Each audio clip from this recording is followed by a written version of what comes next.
Greetings, I'm Charles, I'm 57 years old, I'm 6'1" when I'm fully assembled, and after an extended hospital stay, I'm down to about 175 pounds.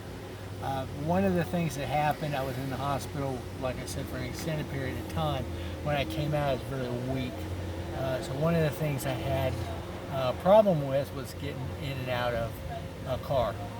And so what I thought I'd show you today is me getting out of the car.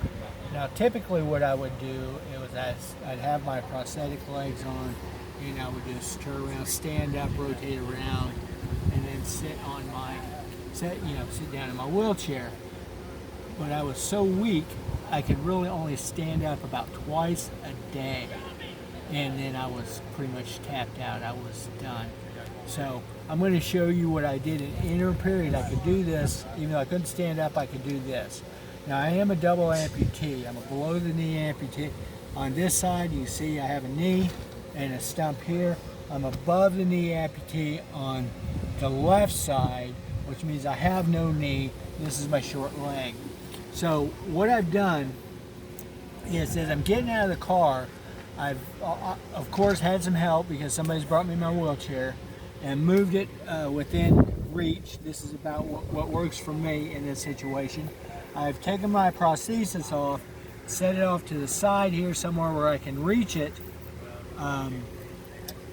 for later when I get done getting into the wheelchair. Because even though I'm not using this to stand up, it's very useful for me to move around in the wheelchair for steering and stopping and all kinds of things. All right, I do have this old towel that I use all the time, and I use this so that when I'm getting in and out of the wheelchair, sometimes it moves and it might scrape up against the paint, and I don't want the wheelchair to tear up the paint on the car, so I use this old towel that I just carry around with me all the time and lay it out across here. Okay, this is essentially what I do is, since I do have a prosthesis sitting right here, I just took it off. I do have a liner, and there's the socks on top of that, so I do have some padding here. It's not like I'm doing this on my bare knee. If I was going around, and I have before done this without prosthesis, then I would be wearing a knee pad all day long because they're awfully handy. All right, this is how I managed to get from here to here, and I don't use a transfer board. I think transfer boards are kind of precarious and they're a little scary to suit me. I'd much rather do this, which I think is far less scary. So what I'm going to do is, I've got my wheelchair and it's got in a position that I've determined works well for me.